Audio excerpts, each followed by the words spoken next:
Yeah. So I'm going to introduce our first speaker. So we're very happy to have all the way from New Zealand, Vicki Spencer from the University of Otago, where she's Associate Professor of Political Theory. She's also taught at the University of Adelaide and Flinders University in South Australia. Her research is in 17th and 18th century European thought and contemporary political theory, with a focus on culture, identity, and concepts of recognition and toleration. It's very relevant to the session. Her talk will be on Herder. It's titled Herder's Anti-Colonialism.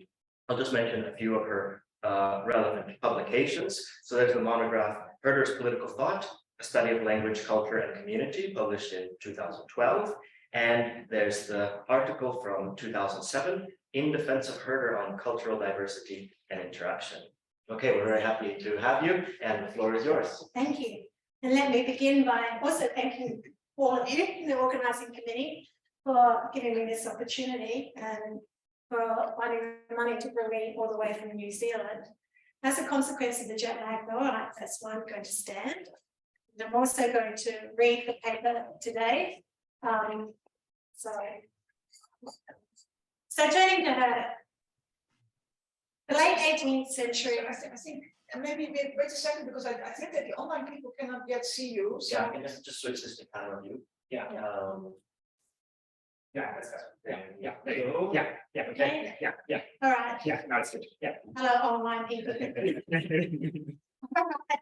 Okay, so the 18th century German philosopher Johann Gottfried Herder, he was a staunch critic of colonialism throughout his entire life. But I think his critique is particularly interesting because it goes beyond criticism of the economic and political oppression that imperialist conquest invariably imposed on those they conquered, and that many other humanist European philosophers also abhorred. Herder's unique contribution to political philosophy was his understanding of the devastating impact of cultural and linguistic oppression. He also recognized that colonialism operated and was legitimated at an ideological level by thinkers who believed that it was a humanistic task to bring progress to non-Europeans. Like more recent anti-colonial thinkers such as Frantz Fanon, Herder understood how colonialism operates equally, if not more powerfully, through the constant demeaning inflicted on its victims, thus straddling their oppressed with a negative image of themselves. Excuse my voice, I'm having a few difficulties with that. So Herder's early essay, Yet Another Philosophy of History, which he wrote in 1774, is very well known for its critique of slavery and his denunciation of the oppression inflicted on Indigenous peoples by European empires. And that's a theme that he explored more extensively throughout history in his critique of imperialism, in his very important mature work, Outline of a Philosophy of History of Humanity, which he wrote between 1784 and 1791. He takes up the theme again when he approaches the topic of peace in his late Letters for the Advancement of Humanity, written between 1793 and 1797. So they're the three main works that I'll be talking about.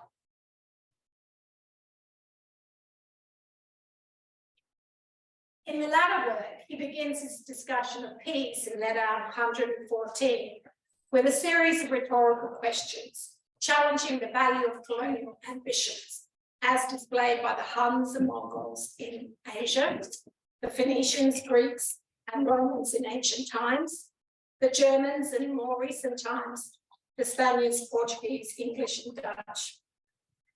Whatever knowledge and arts the imperial powers may have spread, it did not compensate from Herder's perspective for the misery they produced by the oppression of foreign peoples.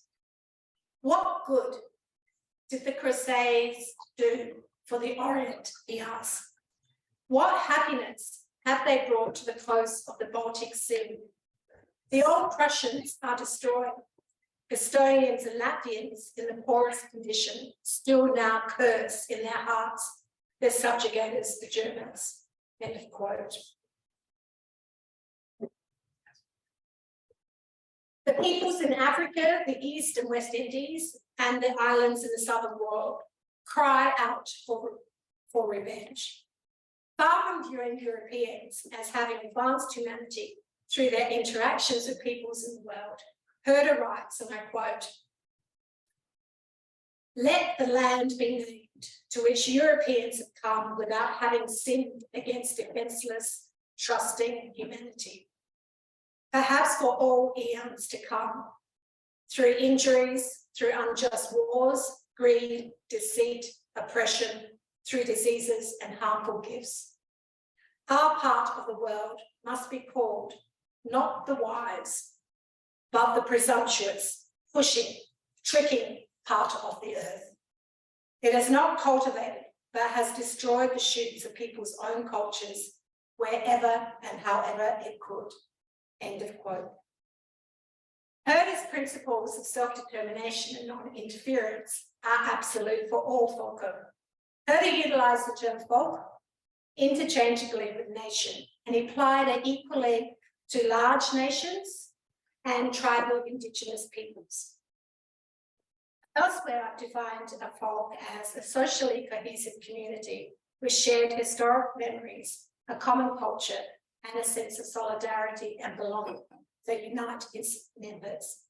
Now, crucially, the concept is not at all dependent on the existence of this state. His commitment to the self-determination of all folk has stemmed from his very firm belief that freedom cannot be imposed on people, but has to come from within. This idea is evident in his very early, yet another philosophy of history, when he writes, and I quote, "The happiness of one single people or folk cannot be imposed onto, talked onto, loaded onto the other and every other.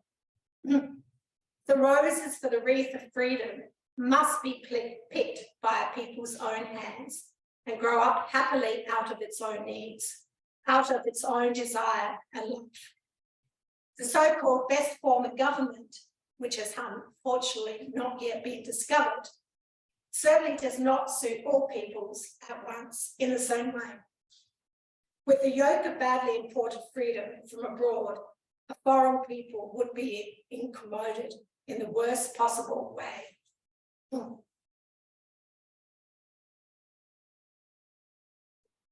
Herder recognised that even when the motives of colonisers might be from their perspective humanitarian ones, with the intention to improve the lives of those they considered inferior to the enlightened Europeans, the attempt to impose foreign values and forms of government is mostly harmful and generally leads to greater resentment and alienation. Herder knew that national freedom is no guarantee against an oppressive government, but he warned that the difficulties and harsh realities people may face in their communities should not lead us to underestimate the attachment the members of a community have to their way of life. He also recognised that although a particular form of government may be effective in one time and place, and he certainly did favour republicanism, if it is introduced in another situation under the wrong circumstances, it may become important. Thus, he warned his fellow Europeans that, and I quote, "freedom, sociability, and equality, as they are now sprouting up everywhere, they have caused harm in 1,000 misuses." A foreign culture that is foisted on another so that an indigenous culture cannot develop out of a people's own needs can only deform. No progress can arise out of the oppression of others. For these reasons, although Herder was a Lutheran minister, and he ends his discussion of peace in his Letters for the Advancement of Humanity, the 2 letters, praising Christianity for its sovereign law of freedom, he was very ambivalent and deeply critical of the role of Christian missionaries with respect to European colonialism. In the following quotation, he strategically compares the perspective of Africans towards Christian missionaries with the Latvians' attitude towards their German oppressors in an attempt to encourage empathy amongst his European readership for their plight. The Negro depicts the devil as white, and the Latvian does not want to enter into heaven as soon as there are Germans there. "Why are you pouring water on my head?" said the dying slave to the missionary. "So that you enter into heaven," replied the missionary. "I do not want to enter into any heaven where there are whites." He spoke, turned away his face, and died. Sad history of humanity. End of quote. But most uniquely for his age, Herder perceives that the colonial project is not only evident in the direct coercion and exploitation of other peoples. It operates equally, if more subtly and insidiously, through the sense of superiority that a people exudes over another at the ideological level. Constant belittling of another's way of life negatively impacts on the latter's own sense of self-worth. In his early fragments of recent German literature, which was the work that elevated him to the forefront of German intellectual scene, he notes critically the tendency of French writers to denigrate the German language.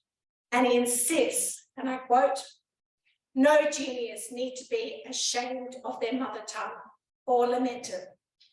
Herder's experience of the workings of French imperialism within Europe, so that the majority of the German aristocracy only spoke German to their servants, played a significant role in Herder's empathy for others in such circumstances. But equally crucial was his expressivist theory of language. Now, an ontological position does not lead straightforwardly to a particular moral or political position, but in Herder's case, they are very strongly related.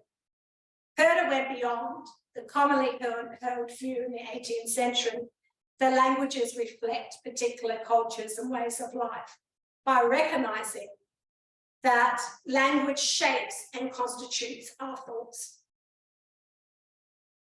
In learning a language, we become incorporated into a particular worldview and way of life.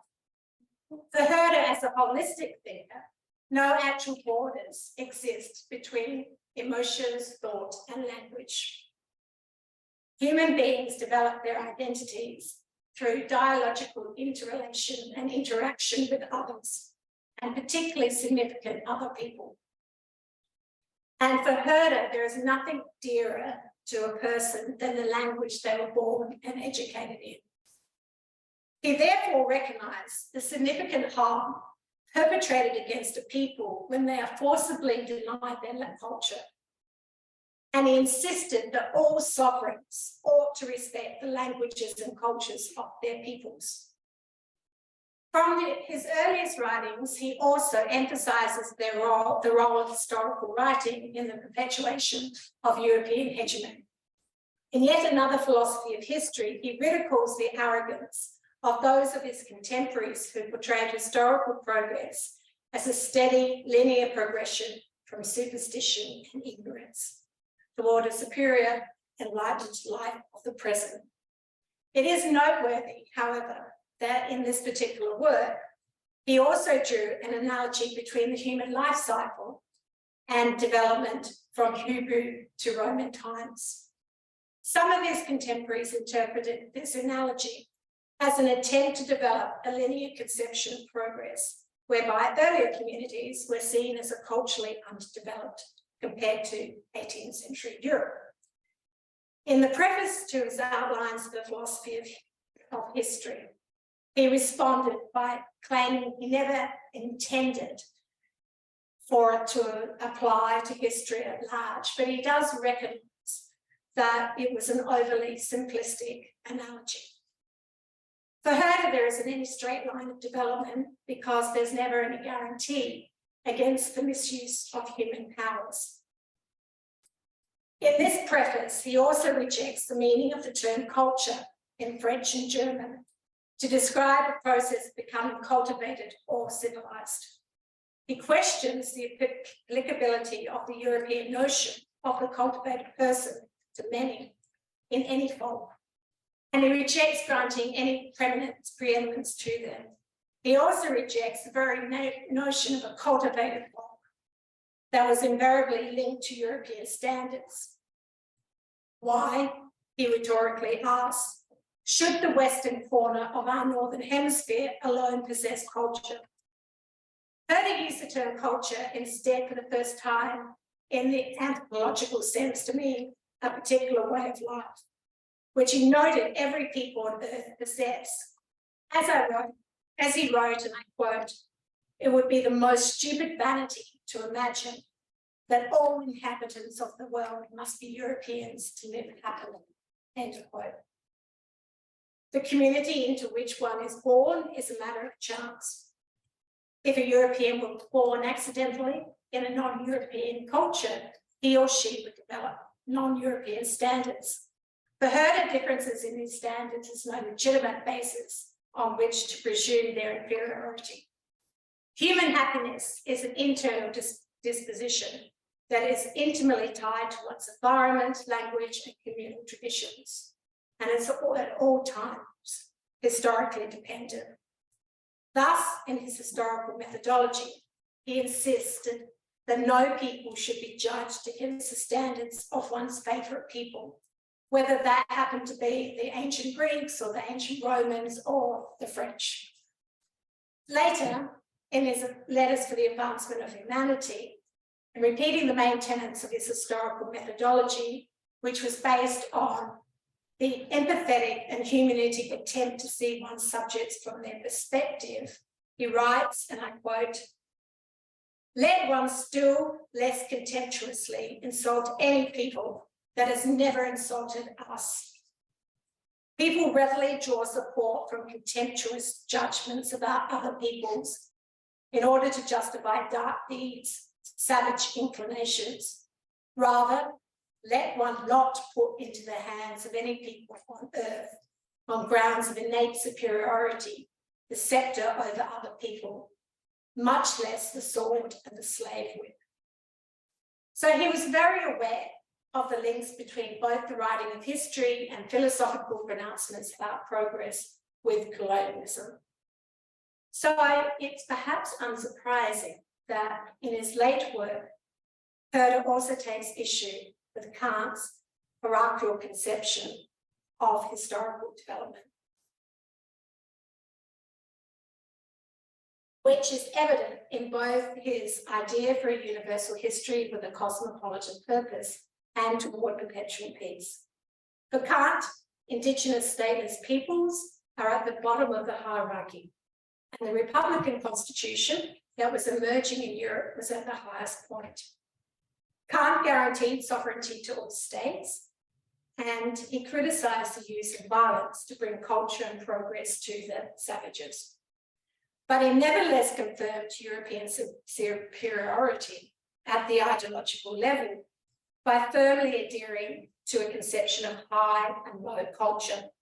Savagery, barbarism, and barbarism exist at the lower stage of development, while cultivation, civilization, and culture only exist at the higher levels on our path toward the goal of moral maturity. In the international sphere, this goal is achieved with a universal cosmopolitan existence that is based on all peoples adopting a republican civic constitution and the emerging European model of the nation state. For Herder, Kant's theory of development is, however, what he calls a dazzling phantom. He finds such ideological pronouncements of progress so problematic because they seduce people with the names of freedom, enlightenment, and the highest happiness of peoples. Yet happiness cannot be attained by blindly imitating other people, and freedom cannot be imported through the imitation of institutional structures from elsewhere that might be entirely inappropriate to the unique conditions of a place. Herder certainly believed in cultural interaction and learning from other cultures, but he emphasised the need to adapt such knowledge to one's own time and place. Freedom needs to grow from below through the empowerment of a people and by following one's own path, not a European model of nation-state formation, whereby stateless Indigenous peoples lose their autonomy as independent peoples. Yet there are also elements in Herder's work that, from the perspective of modern sensibilities today, are far more troubling. He was, after all, an 18th century thinker. Now, it's now well recognised that the link some commentators during the 20th century between Herder's philosophy and Nazism is spurious. Herder explicitly rejected the kind of categorisation of races as permanent types that the Nazis used and developed to claim certain races are superior to others. For Herder, race is an irrelevant and falsely applied anthropological concept because it implies people are effectively different species with distinct origins. Indeed, he was at pains to discredit the idea because of its potential to justify the oppression of others. He insists that the human species was from its origin, and I quote, a brotherly species of one blood. He also imagines that humans first arose in Asia, where he locates the origins of most European peoples, and he thinks Europeans have benefited significantly from intermixing with others. But he engages in a number of unflattering aesthetic judgments and categorizations that modern readers are bound to find offensive. Compared to the Greeks, who he considered had the perfect human form, the Japanese are, in his words, almost universally ill-made, with thick heads, small eyes, stumped noses, flat cheeks, scarcely any beard, and generally bandy-legged. Mongolians are equally, if not more, insulted, and he clearly prefers delicate features and long noses over the flat noses he attributes to Africans. He also accepted Camper's controversial theory of head diameters that placed Africans at the bottom of the hierarchy, Europeans next, and the ancient Greeks at the top, while linking them to beauty. Even more problematic, he posits a climatic superiority and an aesthetic hierarchy, whereby nature is said to have placed Africans close to the apes and more temperate climates produced a finer physique. Now, it's noteworthy that Europeans were never at the top of his hierarchy, but he seems impervious to the insulting nature of these judgments of inferiority and superiority that really permeate his outlines for philosophy of history of humanity. His critique of slavery in his letters to the advancement of humanity can also be read as problematic from the perspective of post-colonial scholarship. Herder includes 5 poems in his letters for the advancement of humanity, each relating a poignant story of extreme suffering experienced by an individual slave. In them, he reverses the traditional equation of black with evil and white with good, and he emphasizes the moral superiority of the oppressed.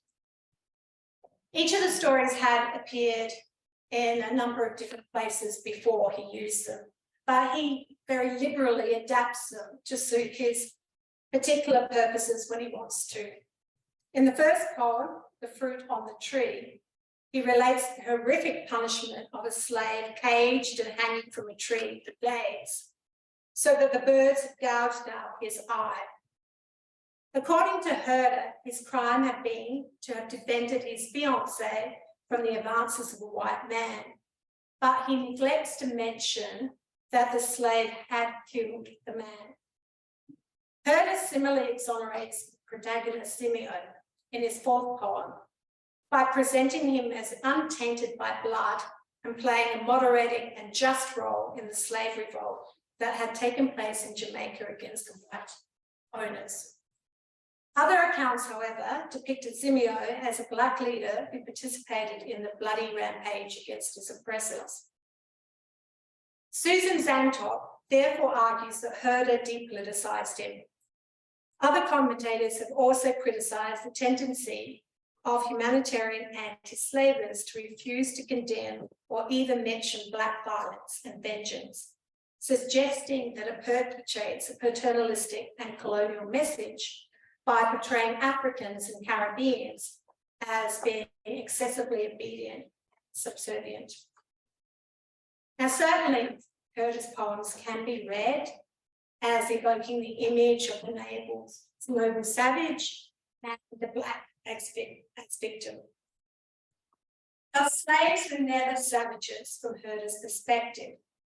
His portrait of Simeo is also not entirely apolitical, as Herder describes him as the leader of a hill-dwelling community of escaped slaves who formed an independent republic in Jamaica. It's also important to acknowledge that Herder was writing in the late 18th century to a late 18th century audience. And by utilizing the poetic form, his objective was to evoke the reader's emotions and to provoke a sympathetic identification with his protagonist. He wasn't attempting to provide an historical account of a complex political situation or to provide rational justifications for the slaves' actions.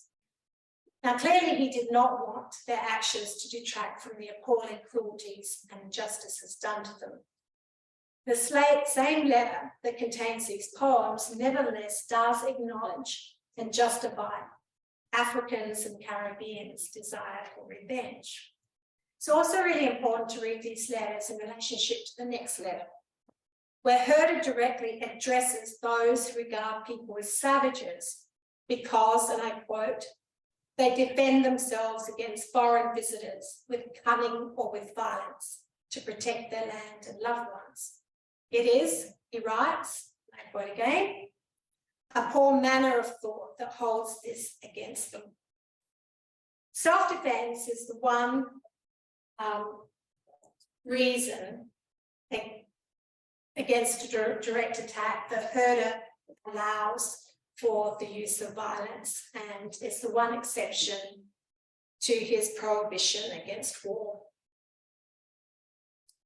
It's significant too that his principle extends not only to states, but also to peoples and nations in a stateless condition. Thus, the internal colonisation that still exists in countries and states like Australia, New Zealand, the United States and Canada is delegitimated as much as the external colonisation that the independent movements of the 1950s and 60s in Africa and elsewhere sought to address. Internal colonisation exists when a colonising society is built on the territories of a formerly free and now colonised people. The colonial power exercises exclusive jurisdiction over Indigenous peoples, who in most instances have never ceded their sovereignty. Since it was only in 2006 that the United Nations recognised the rights of Indigenous peoples, the critique of colonisation that Herder's work offers goes far deeper than what existed in the United Nations and the discipline of international relations, which historically placed priority on the self-determination of states and ignored the rights of nations within states. Finally, to summarise, Herder wholeheartedly endorsed the statement by the 17th century Catholic Archbishop and theologian Fenelon when he wrote, "I love my family," says the noble man, "more than myself, more than my family, my fatherland, more than my fatherland, humanity."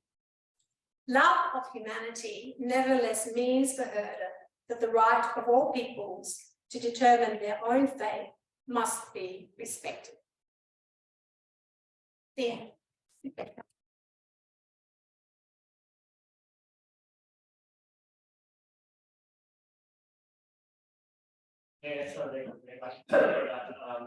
We now have about 15 minutes for Q&A. So I'll take questions from the online audience and from the real life audience here. If you're online and you want to ask a question, use the raise hand function or the chat. And those of us here, but you can also use if you're connected, you can also use the raise hand, or you can raise your real hand or get my attention in some other way, and I'll try to call on you in the order that I see you. Give a quick scan through. No questions back there. Okay.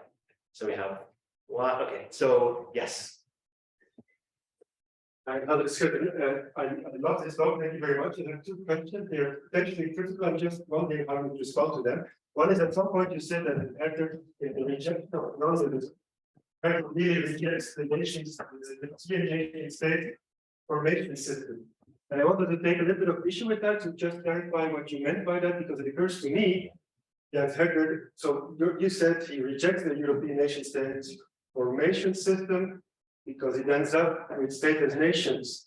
And I think Heger would want to extend the nation state paradigm to include state of nations, give them states of their own. So he has these quotes in the ideas to the shift of Menschheit, that the national state is one people with one language. So I think he would want the Latvians to have their own nation state. I don't think he rejects the nation state system, although I'm very sympathetic to everything else you said about colonialism, but maybe I misunderstood you. And the second question is, at some point you said something like, in contrast to most people in the 18th century who believed, or many people who said that language reflects thoughts, Heger also argued that language shapes thoughts. And I very much agree that Heger believes that.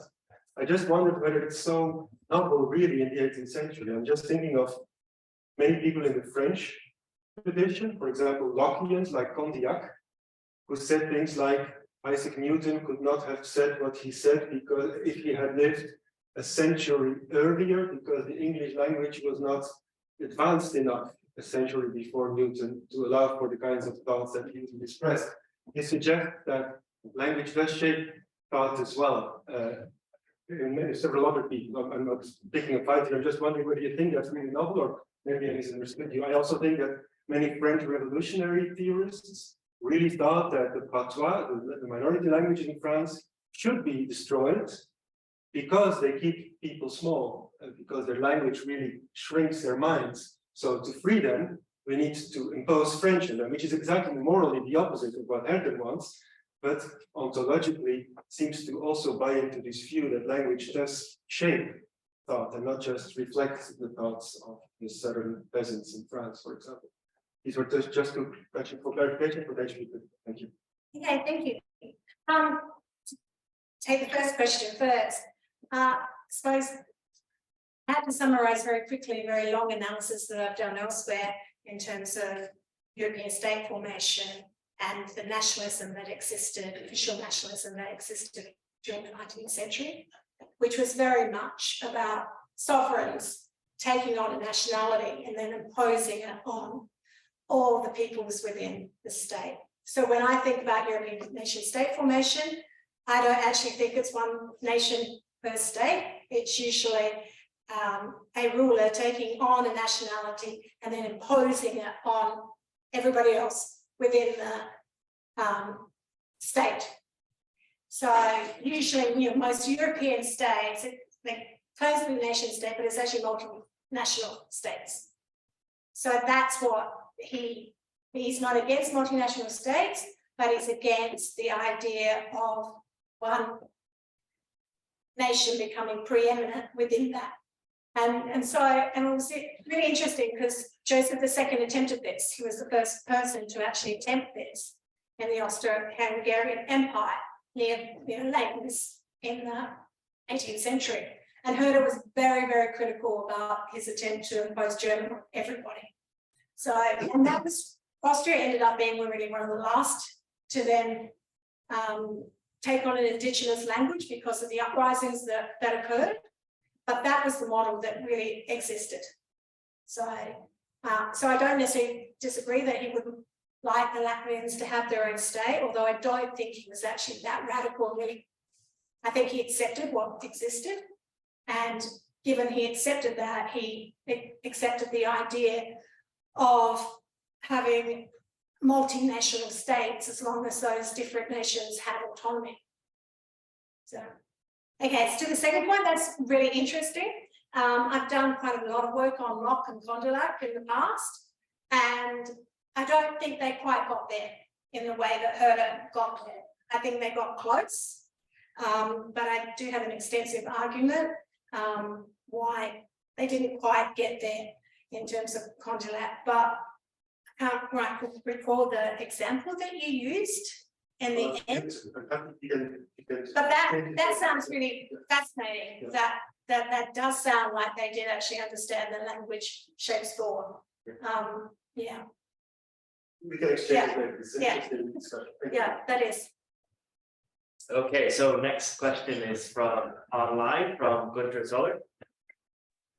Thank you very much. And thank you for the presentation, which reminded me of the irritation that I Oh, one second. Sorry, we can't hear, our volume just cut, so. He's muted. muted yourself. How is it now?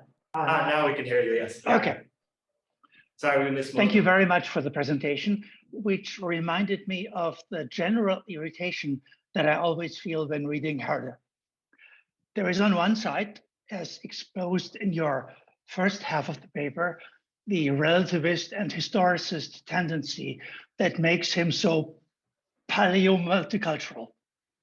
But on the other side, he falls into the stadial thinking of the 18th century that introduces not a simple progressivism, but still normative standards and gradations. So would you say these are aberrations from a prior commitment that is more historicist and pluralist?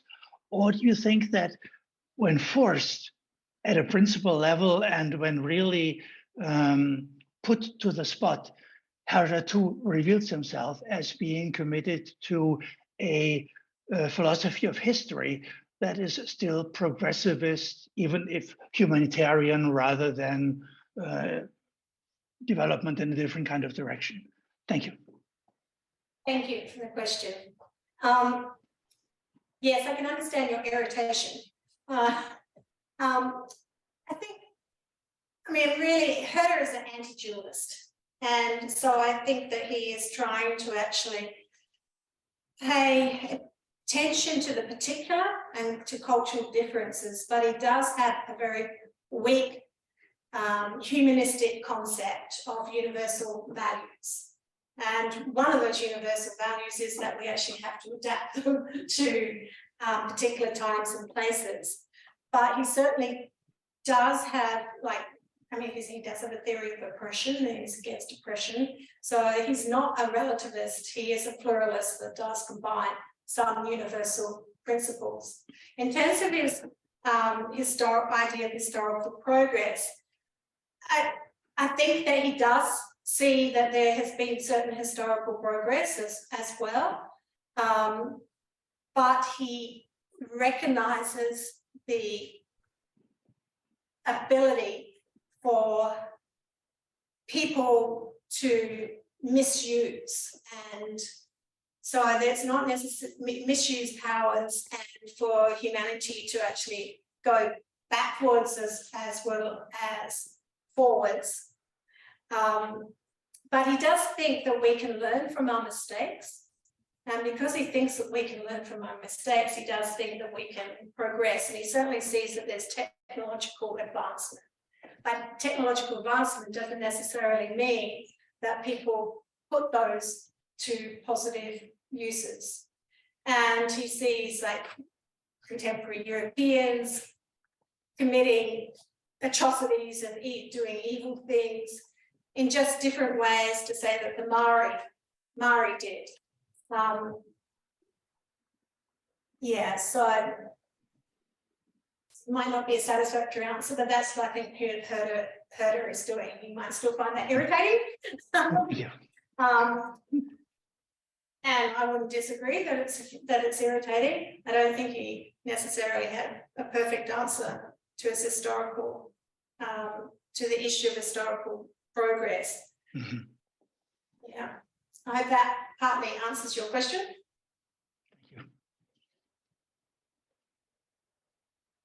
Well, I actually had a similar question on similar to this one, where in the ideas, the later philosophy of history, he introduces this kind of slippery notion of humanity, humanitarian, or whatever it is. And whatever it means, it seems like some kind of theological principle towards which history is developing. So yeah, it's, I don't know if he undermines his previous sort of historicist account, or if it, indeed if his criticisms of teleological accounts of history apply to his later philosophy of history and the ideas. Yeah. So yeah, it's never clear for me how those two aspects sit together.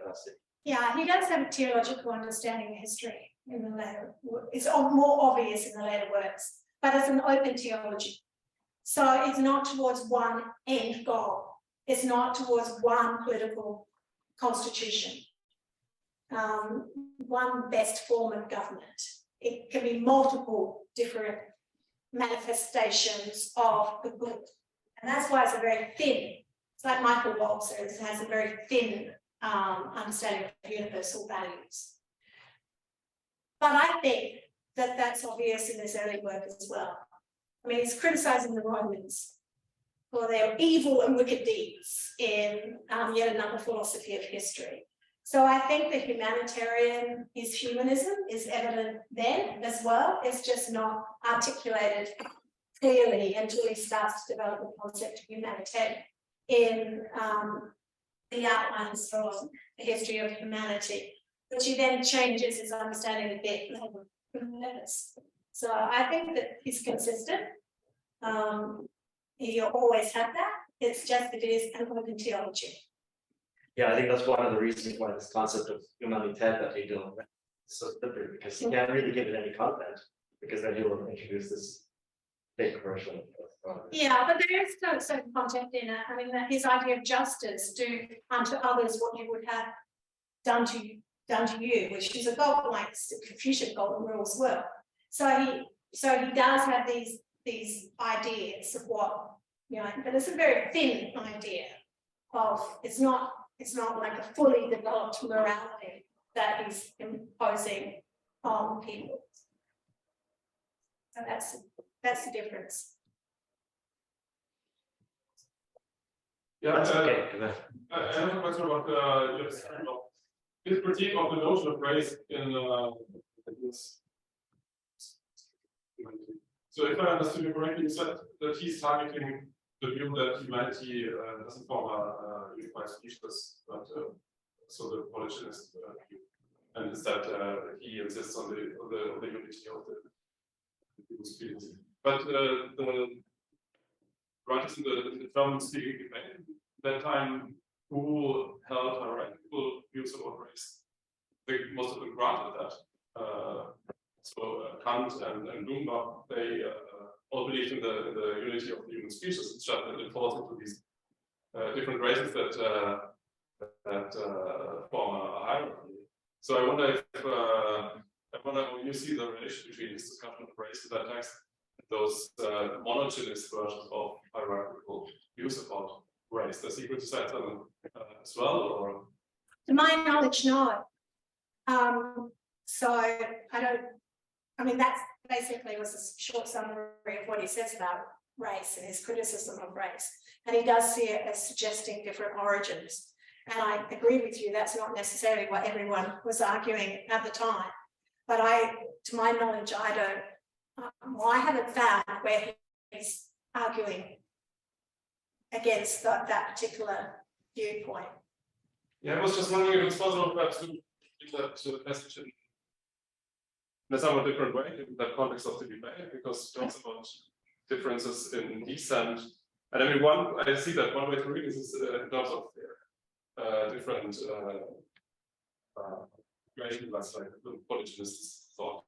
So they're completely separate lines of descent.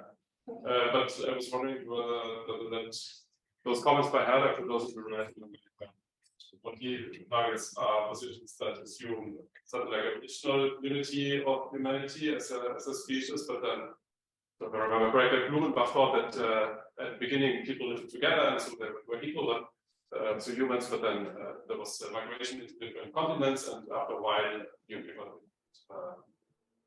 different races, and they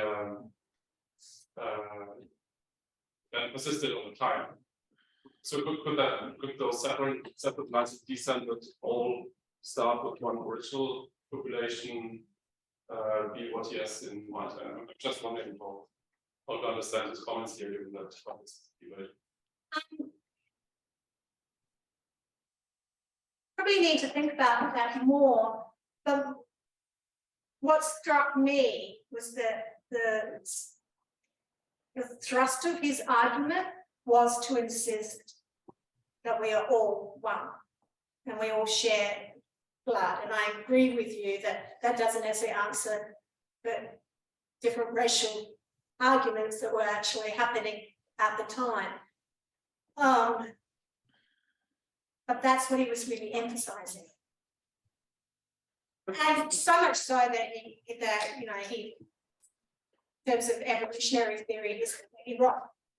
Because he just so much wanted to emphasize the distinction between humans and apes, and that commonality that he didn't actually, he made such a sharp distinction between them. That's, empirically wrong from given our knowledge as well. Yeah, but I don't know why he didn't address those particular debates at the time, but I wondered that myself at the time. Yeah. And it would have been good if he had. Okay, excellent. And with that, I'd like to thank our first speaker,